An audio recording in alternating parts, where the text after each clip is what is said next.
Good afternoon students. आज हम एक नया टॉपिक कर रहे हैं जो इस चैप्टर में रह गया लीज फाइनेंसिंग में। सबसे लास्ट टॉपिक है hire purchase system and I think आप इसके बारे में पढ़ चुके हैं डिटेल में बीकॉम फर्स्ट ईयर में, है ना। तो लीजिंग और हायर परचेज इन दोनों में क्या रिलेशन है और क्या डिफरेंस है वो हमने पढ़ना है। तो देखिए, सबसे पहले देखिए what is the meaning of hire purchase system. तो हायर परचेज सिस्टम क्या होता है कि जिसमें जो गुड्स हैं वो रेंट पर नहीं दी जाती, उनको सेल किया जाता है।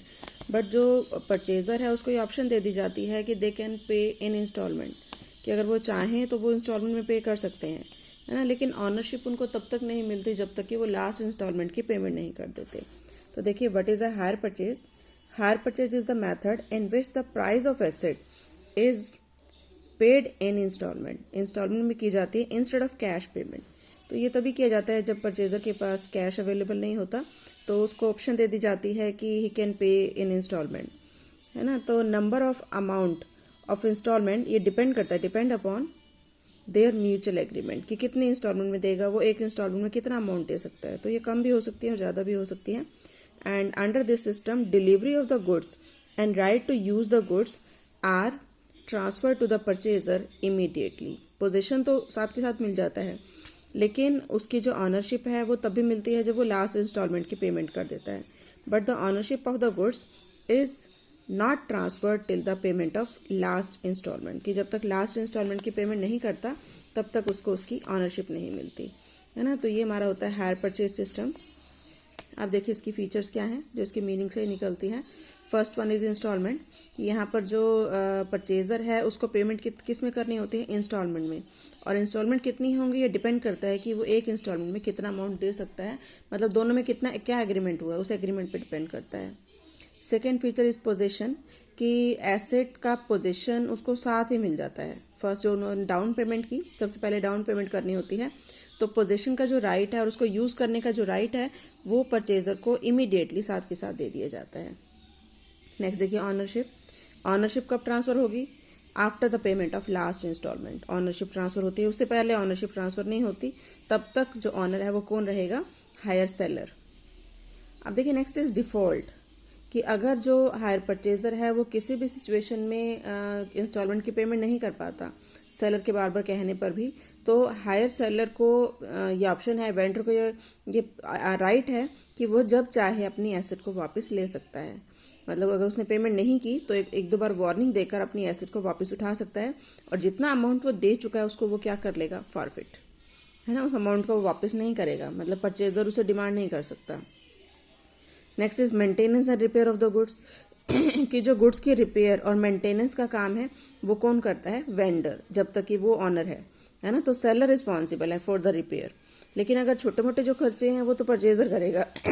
जैसे उसको होल्ड कर के उसने रखा हुआ है, तो जो छोटे मोटे खर्चे हैं जैसे ऑयलिंग करनी है ना, वो तो हायर परचेजर करेगा। लेकिन अगर कोई बड़ा खर्चा है मेंटेनेंस का या रिपेयर का, तो वो कौन करेगा, हायर वेंडर, जिसने कि गुड्स को बेचा है। हायर सेलर जो होगा वो करेगा till the last payment of last installment. तो ये थे कुछ इसके फीचर्स। अब देखिए what are the advantage. Very simple, कि क्या एडवांटेज है। सबसे पहला, जो परचेज़र है उसको ऑप्शन मिल जाती है कि अगर उसकी परचेजिंग पावर अच्छी नहीं है, वो इकट्ठा अमाउंट पे नहीं कर सकता, तो वो इंस्टॉलमेंट में पे कर देता है। सेकेंड है परचेज ऑफ वैल्यूएबल गुड्स, कि जो मतलब जितनी भी ऐसी गुड्स हैं जो बहुत बड़े अमाउंट की हैं, है ना, जो मॉडर्न गुड्स हैं, जिससे कि जो परचेज़र है वो अपने बिजनेस को अच्छा स्ट्रांग बनाना चाहता है, तो उन गुड्स को वो इजीली परचेज कर सकता है। और फ्री रिपेयर एंड मेंटेनेंस का कोई बड़ा खर्चा आ जाता है तो वो सेलर करेगा, है ना, क्योंकि सेलर इज़ द ऑनर। तो जब तक सेलर ऑनर है तब तक सेलर करेगा, उसके बाद परचेजर करेगा। अब देखिए सेलर को क्या एडवांटेज है। सबसे पहला, उसकी सेल बढ़ती है, मतलब जो कैश में पे कर सकते हैं परचेजर वो तो परचेज करेंगे ही, जो नहीं कर सकते वो क्रेडिट में परचेज करेंगे, क्रेडिट में या जो इंस्टॉलमेंट में पे करना चाहते हैं, है ना। और इससे इनकम भी बढ़ती है, कि जो सेलर है जब उसकी सेल बढ़ेगी तो उसका प्रॉफिट भी बढ़ेगा। इजी रियलाइजेशन ऑफ इंस्टॉलमेंट, कि इंस्टॉलमेंट जो है वो इजीली रिसीव हो जाती हैं, क्योंकि उसको ये पता है कि अगर उसने पेमेंट नहीं करी तो वो उसके गुड्स वापस ले लेगा। इसलिए हायर परचेज जो है वो इस चीज़ को सीरियसली लेता है और टाइमली अपने पेमेंट करने की कोशिश करता है। Possibility of sale of other goods, कि जब परचेजर आएगा वो ये देखेगा कि इनके पास ये आइटम है, तो वो एक आइटम परचेज नहीं करेगा, एक की इंस्टॉलमेंट खत्म होंगी दूसरी परचेज कर लेगा, दूसरी की खत्म होंगी तीसरी कर लेगा, तो बाकी जो गुड्स हैं उसी वेंडर की, उनकी जो सेल है वो भी बढ़ती है ना। तो ये एडवांटेज हैं किसके, सेलर के, कि सेलर भी हायर परचेज सिस्टम को फॉलो करके अपनी सेल को बढ़ा सकता है।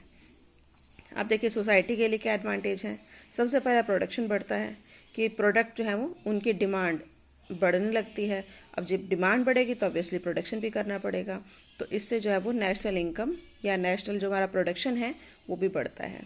Second is increase in employment, कि due to increase in demand बढ़ने की वजह से प्रोडक्शन बढ़ेगा, और प्रोडक्शन बढ़ने की वजह से एम्प्लॉयमेंट की नई नई अपॉर्चुनिटीज़ जो है वो लोगों को मिलेगी, जिससे कि जो अनएम्प्लॉयमेंट की प्रॉब्लम है वो सॉर्ट आउट होगी।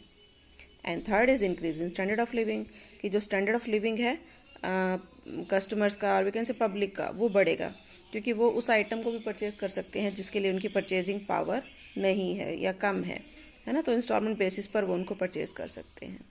तो ये थे कुछ एडवांटेज